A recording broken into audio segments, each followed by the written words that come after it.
एक बार फिर से सभी साथियों का स्वागत है। जैसा कि आप थंबनेल में देख पा रहे हैं, हम पढ़ेंगे राजस्थान की प्रमुख झीलों में। हम कवर करेंगे आज पुष्कर झील को। कौन सी झील है साथियों? पुष्कर झील को आज हम कवर करेंगे। हस्तलिखित नोट्स रहेंगे साथियों, और नए जिलों के अनुसार अपडेट है, और थ्योरी क्लास ये रहने वाली है, जिसमें आज हम पार्ट 3 को कवर करेंगे। इससे पहले हमने सांबर झील को कवर किया था और पंचपदरा झील को कवर कर लिया था। आज हम पढ़ेंगे पुष्कर झील के बारे में।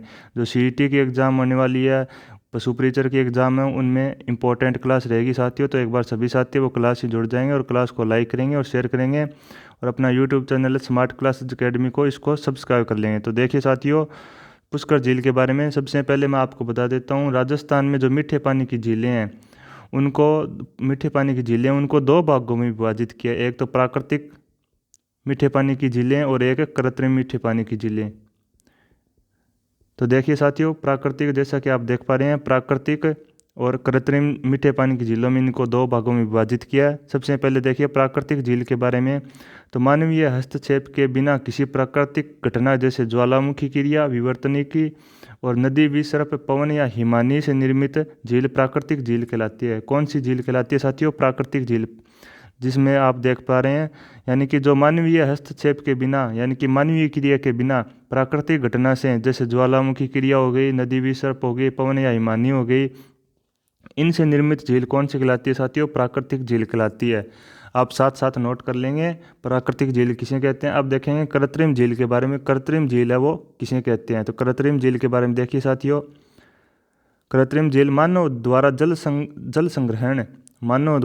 संग्रहण, संरक्षण या फिर पर्यटन, मनोरंजन, मत्स्य पालन आदि के उद्देश्यों से निर्मित झील कृत्रिम झील कहलाती है। यानी कि मानव द्वारा जल संरक्षण के उद्देश्य से या फिर पर्यटन या फिर मनोरंजन के उद्देश्य से जो जिस झील का निर्माण किया गया, वो कृत्रिम झील के अंदर आएगी। जैसा आप नीचे देख पा रहे हैं, राजस्थान की कुछ प्रमुख मीठे पानी की प्राकृतिक झीलें हैं, जिनका नाम आपको मैं बता देता हूँ। एक बार मेन पढ़ेंगे साथियों। पुष्कर, एक तो है पुष्कर झील, दूसरी है नक्की झील, कोलायत झील, गजनेर झील। जैसा कि आप देख पा रहे हैं, इनके सामने इनके डिस्ट्रिक्ट लिखे हुए हैं। यानी कि पुष्कर झील है वो अजमेर में है, नक्की झील है सिरोही में है, कोलायत झील बीकानेर में है, गजनेर झील बीकानेर में है, ताल छापर झील चूरू के अंदर है, कोड़िया झील है वो झालावाड़ के अंदर है। इंपॉर्टेंट है साथियों। तलवाड़ा झील है हनुमानगढ़ में है। पीथमपुरी झील, ये इंपॉर्टेंट है, नया अपडेट है इसमें। पीथमपुरी को इंपॉर्टेंट कर लेंगे, क्योंकि ये अपने पीथमपुरी झील है, ये नीमका थाना में आती है। और नवलखा झील बूंदी के अंदर है, और दुगारी झील भी बूंदी के अंदर है। और मानसरोवर झील कहाँ पर है साथियों? झालावाड़ के अंदर। ये कुछ राजस्थान में प्रमुख मीठे पानी की प्राकृतिक झीलें थे, जिनके बारे में आपको पता होना चाहिए कौन सी झील कहाँ पर स्थित है। तो आगे देखेंगे साथियों। अब हम स्टार्ट करेंगे पुष्कर झील के बारे के अंदर। पुष्कर झील के बारे में देखिए। सबसे पहले आपसे पूछा जाएगा पुष्कर झील कहाँ पर है, तो ये पुष्कर अजमेर में स्थित है। कहाँ पर है साथियों? पुष्कर अजमेर में। इंपॉर्टेंट है, डायरेक्ट क्वेश्चन वन लाइनर के रूप में पूछा जा सकता है कि पुष्कर झील है वो कहाँ पर स्थित है। तो पुष्कर अजमेर के अंदर ये झील है। पुष्कर झील का निर्माण, यानी कि पुष्कर झील ज्वालामुखी क्रिया से निर्मित क्रेटर झील या फिर कोल्डर का उदाहरण मानी जाती है। इंपॉर्टेंट है लाइन साथियों, आपसे पूछा जा सकता है पुष्कर झील है वो किसका उदाहरण है? तो क्रेटर झील या फिर कोल्डर का उदाहरण मानी जाती है। क्रेटर का बड़ा रूप ही कोल्डर कहलाता है साथियों, तो इसलिए इंपॉर्टेंट हो जाती है। और पुष्कर झील राजस्थान की सबसे बड़ी मीठे पानी की प्राकृतिक झील है। अगर आपसे पूछा जाए कि राजस्थान में सबसे बड़ी मीठे पानी की झील कौन सी है, तो अपना राइट आंसर हो जाएगा पुष्कर झील। नोट कर लें साथियों, सभी क्लास है, ये क्लास है इंपॉर्टेंट रहेगी। सीईटी ग्रेजुएशन लेवल की जो एग्ज़ाम होने वाली है, नज़दीक एग्ज़ाम है, और पशु परिचर के लिए भी इंपॉर्टेंट क्लास रहने वाली है। तो एक बार सभी साथी वो क्लास को लाइक कर लेंगे और क्लास के साथ साथ बने रहेंगे अंत तक। तो आगे देखेंगे पुष्कर झील के बारे में डिटेल। और तो सबसे पहले देखिए, पुष्कर झील में सरस्वती नाला यानी कि सरस्वती नदी का जल आकर गिरता है। आपसे पूछा जा सकता है कि सरस्वती अपने पुष्कर झील में कौन सी नदी या फिर नाला है वो कौन सा जिसमें पानी आता है, तो अपना राइट आंसर हो जाएगा सरस्वती नाला। मैं आपको अंडरलाइन करूँगा, वही इंपॉर्टेंट आपको याद रखना है, तो इसमें अंडरलाइन मैं कर देता हूँ सरस्वती नाला, ये इंपॉर्टेंट है, तो इसको नोट कर लेंगे साथियों। आगे देखेंगे पुष्कर झील को राष्ट्रीय झील संरक्षण कार्यक्रम में भी शामिल किया गया। पुष्कर झील की स्वच्छता के लिए कनाडा के सहयोग से 1997 में पुष्कर गैप परियोजना प्रारंभ की गई। कौन सी प्रारंभ की गई साथियों? पुष्कर गैप परियोजना है जो प्रारंभ की गई। ये नोट कर लेंगे साथियों। पुष्कर गैप परियोजना कब? 1997 में कनाडा के सहयोग से राष्ट्रीय झील संरक्षण कार्यक्रम में पुष्कर झील को शामिल किया गया है। आगे देखेंगे, पुष्कर झील में प्राचीन काल में पुष्करण्य के नाम से जाना जाता था। कौन से नाम से साथियों? पुष्करण्य। इसके नाम से पुष्कर झील को प्राचीन काल में इस नाम से जाना जाता था। पुष्कर झील धार्मिक दृष्टि से राजस्थान की सबसे पवित्र झील मानी जाती है, यानी कि इसका जितना भौगोलिक महत्व नहीं है उतना उससे कहीं ज़्यादा धार्मिक दृष्टि से इस झील पुष्कर झील का राजस्थान में महत्व है। तो सबसे पवित्र झील है वो पुष्कर झील को माना जाता है। तो ये भी अंडरलाइन करेंगे साथियों। आगे देखेंगे, ये आप एक बार स्क्रीनशॉट लेंगे और क्लास को लास्ट तक देखते हुए साथ साथ नोट्स बना सकते हो तो आप नोट्स बनाइए, वरना लास्ट में क्लास कंप्लीट होने के बाद आप नोट्स बना सकते हैं। तो आगे देखेंगे साथियों पुष्कर झील के बारे में। पुष्कर झील के किनारे कार्तिक पूर्णिमा, कब? कार्तिक पूर्णिमा को विशाल मेला भरता है जिसे रंगीला मेला भी कहा जाता है। ये भी इम्पोर्टेंट है साथियों। तो एक बार मैं आपको रिपीट करवा देता हूँ, अभी तक हमने क्या क्या पढ़ा है तो एक बार रिपीट करेंगे साथियों। जैसे कि अब मैंने आपको बताया कि पुष्कर झील है वो कहाँ पे है, तो पुष्कर झील है वो अजमेर में। कहाँ पर है साथियों? अजमेर के अंदर पुष्कर झील है। और आगे देखेंगे तो इसमें इस पुष्कर झील में किसका पानी आता है, तो सरस्वती नाला, सरस्वती नाला का इसमें पानी आता है साथियों, जिसे सरस्वती नदी भी कहते हैं। और आगे देखें, कनाडा के सहयोग से 1997 के अंदर 1997 में कौन सी परियोजना चलाएगी साथियों? पुष्कर गैप परियोजना। यह भी इम्पोर्टेंट है साथियों। और आगे हमने पढ़ा कि पुष्कर झील को प्राचीन काल में किस नाम से जाना जाता था, तो पुष्करण्य के नाम से अपने पुष्कर झील को जाना जाता था। पुष्करण्य के नाम से पुष्कर झील को प्राचीन काल के अंदर जाना जाता था। और यह नदी धार्मिक दृष्टि से पवित्र झील है। ये कुछ इंपॉर्टेंट चीज़ें जिनको आपको शॉर्ट नोट के रूप में आप इसको नोट करके रख सकते हैं। और एक हम पढ़ेंगे, एक रंगीला मेला जो कार्तिक पूर्णिमा को लगता है। कब लगता है साथियों? कार्तिक पूर्णिमा को, जिसे रंगीला मेला भी कहते हैं। रंगीला मेला, ये इम्पोर्टेंट है, आप इन्हें नोट कर लेंगे। एक बार स्क्रीनशॉट इसका लेके और सेव कर लेंगे। तो आगे देखेंगे साथियों पुष्कर झील के बारे में और डिटेल। तो आगे देखेंगे पुष्कर झील को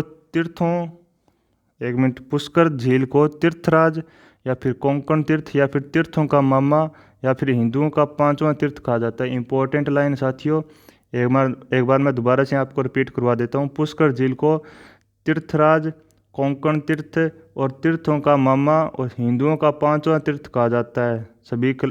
सभी विद्यार्थी वो इसको नोट करेंगे एक बार फिर से। तीर्थों का मामा अगर आपसे पूछा जाए तो कौन सी झील होगी? पुष्कर झील। और ये भी इम्पोर्टेंट है और ध्यान देने योग्य है क्योंकि ये दोनों सेम है। जैसा कि इसमें देखिए, तीर्थों का मामा किस झील को कहा जाता है, तो पुष्कर झील को। और अगर आपसे पूछा जाए कि तीर्थों का भांजा किसे कहते हैं, तीर्थों का भांजा मचकुंड धौलपुर को। तो इम्पोर्टेंट है, दोबारा से इसको रिपीट करेंगे। पुष्कर झील को तीर्थराज, कोंकण तीर्थ और तीर्थों का मामा और हिंदुओं का 5वां तीर्थ कहा जाता है। और तीर्थों का अगर भांजा पूछा जाए तो मचकुंड धौलपुर को। आगे देखेंगे, पुष्कर झील के किनारे ब्रह्मा जी का मंदिर है, सावित्री जी का मंदिर है, जिसे सरस्वती मंदिर कहते हैं, और रमा बैकुंठनाथ मंदिर है और भर्तहरि की गुफा है। ये साथियों कुछ एक मंदिर है जो पुष्कर झील के किनारे समीप है, पुष्कर झील के पास है, जो आपको पता होना चाहिए। और आगे देखेंगे इंपॉर्टेंट, पुष्कर झील के किनारे 52 घाट स्थित है। कितने घाट स्थित है साथियों? 52 घाट इंपॉर्टेंट है। इस घाटों से क्वेश्चन 1 या 2 आपको देखने को मिल सकता है सीईटी के अंदर। अगर क्लास अच्छी लग रही है तो सभी साथी वो क्लास को लाइक करेंगे एक बार और शेयर करेंगे, ज़्यादा से ज़्यादा शेयर करेंगे, जिससे आपके साथी है वो इस क्लास से जुड़ सकें और अपनी तैयारी को और भी बेहतर बना सकें। तो आगे देखें 52 घाट, जिनमें गो घाट है, चीर घाट है, इंद्र घाट है, राम घाट है, गणगौर घाट है, मुरली घाट है और बंसी घाट, ये प्रमुख है। यानी कि ये कुछ घाटों के नाम है जो आपको पता होना चाहिए। सबसे इम्पोर्टेंट ये आपको ध्यान जरूर रखना है कि कितने पुष्कर झील के पास 52 घाट स्थित है। कितने घाट है साथियों, आपसे डायरेक्ट संख्या पूछी जा सकती है कि पुष्कर झील के पास कितने घाट है, तो टोटल है जो 52 घाट है। तो आगे देखें घाटों के अंदर पुष्कर झील के किनारे 52 घाट स्थित है, जिनमें गो घाट हो गया, ये रिपीट हो गई है लाइन साथियों, ये रिपीट लाइन हो गई है दोबारा से, इसको मैंने आपको पहले पढ़ा दिया अभी। आगे देखेंगे पुष्कर झील के किनारे 52 घाटों में सर्वाधिक प्रसिद्ध घाट जनाना घाट या फिर गांधी घाट है। ये दोनों ही इंपॉर्टेंट है, जनाना घाट और गांधी घाट। ये अभी मैं आपको बताऊंगा क्यों प्रसिद्ध है। जनाना घाट हो गया और एक गांधी घाट हो गया, ये दोनों ही 52 घाटों में सर्वाधिक प्रसिद्ध है। यानी कि जितना इन दो का महत्व है उतना अन्य जो घाट हैं उनका इतना महत्व नहीं है। तो देखेंगे जनाना घाट के बारे में, सन 1911 में मैडम मेरी ने यहाँ यात्रा की थी, इस कारण इसे जनाना घाट के नाम से जाना जाता है। यानी कि मैडम मेरी के यहाँ पर यात्रा करने से इस घाट का नाम क्या पड़ा साथियों, जनाना घाट। तो ये इसलिए ये इम्पोर्टेंट हो जाता है। आगे देखेंगे गांधी घाट के बारे में, तो सन 1948 में गांधी जी की अस्थियों का विसर्जन पुष्कर झील में इसी घाट से किया गया था, इसलिए इसे गांधी घाट कहते हैं। क्या कहते हैं साथियों, गांधी घाट। इसलिए ये इम्पोर्टेंट है, गांधी घाट और जनाना घाट, ये दोनों ही इम्पोर्टेंट है साथियों। आगे देखेंगे पुष्कर झील के किनारे महाभारत काल में कौरवों तथा पांडवों की अंतिम मुलाकात हुई। इंद्र की अप्सरा मेनका ने विश्वामित्र की तपस्या यहीं पे भंग की थी और वेदव्यास द्वारा महाभारत का लेखन तथा वेदों की लिपिबद्ध यहीं पे किया गया और कालिदास ने अभिज्ञान शकुंतलम नाटक की रचना यहीं पे की थी। इसलिए इस प्रकार आप देख सकते हैं कि पुष्कर झील का जितना भौगोलिक महत्व नहीं उससे कहीं ज़्यादा इसका धार्मिक महत्व है, इसलिए ये इम्पोर्टेंट झील है। एक बार दोबारा से मैं आपको रिपीट करवा देता हूँ पुष्कर झील के बारे में अभी और हमने क्या क्या पढ़ा। तो देखिए पुष्कर झील के बारे में एक तो आपको याद रखना है, पुष्कर झील को क्या कहते हैं साथियों। पुष्कर झील के बारे में देखिए, इसे तीर्थों का मामा कहते हैं। ये क्वेश्चन इंपॉर्टेंट है, एग्जाम में आया वो क्वेश्चन है, तीर्थों का मामा किसे कहते हैं, तो तीर्थों का मामा पुष्कर झील को कहते हैं। और अगर आपसे तीर्थों का भांजा पूछा जाए तो मचकुंड धौलपुर को कहते हैं। एक इसमें 52 घाट है टोटल साथियों। कितने घाट है साथियों, 52 घाट, जिनमें एक तो जनाना घाट प्रमुख है और एक गांधी घाट प्रमुख है। शॉर्ट नोट में आप पढ़िए साथियों, शॉर्ट नोट्स इंपॉर्टेंट होते हैं। तो जनाना घाट 1911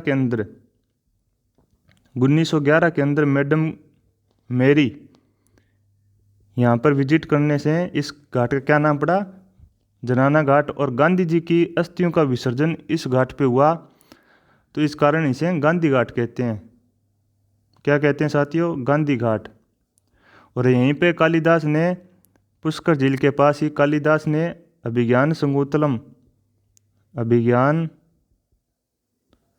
शाकुंतलम इस पुस्तक का, अपने कालिदास ने अभिज्ञान शाकुंतलम नाटक की रचना यहीं पे की। शाकुंतलम इस नाटक की रचना इसी झील के किनारे की। और इंद्र की अप्सरा मेनका ने भी विश्वामित्र की तपस्या यहीं पे भंग की थी। इस प्रकार ये कुछ इंपॉर्टेंट चीज़ें हैं पुष्कर झील के बारे में जिनका आपको पता होना चाहिए और आपके याद होना चाहिए, तभी आप क्वेश्चन का हल कर सकें एग्ज़ाम में। तो एक बार सभी साथियों वो क्लास को लाइक कर देंगे अगर आपको पसंद आई हो तो चलिए साथियों, आज की हमारी क्लास है वो यहाँ पे कंप्लीट होती है। अगर आपको ये नोट्स चाहिए तो आप मुझे कमेंट बॉक्स में कमेंट में बताइए। आज के लिए इतना ही साथियों, नेक्स्ट मिलते हैं अगली क्लास में। अगली क्लास में भी हम झीलों के बारे में अध्ययन करेंगे, क्योंकि हम कंप्लीट राजस्थान की जितनी भी ज़िले हैं उनको कंप्लीट थ्योरी के रूप में अध्ययन कर रहे हैं। तो नेक्स्ट मिलते हैं अगली क्लास में। तब तक आप ऐसे घर पर बैठे हुए online GK smart classes academy से यूट्यूब पर पढ़ते रहिए। धन्यवाद।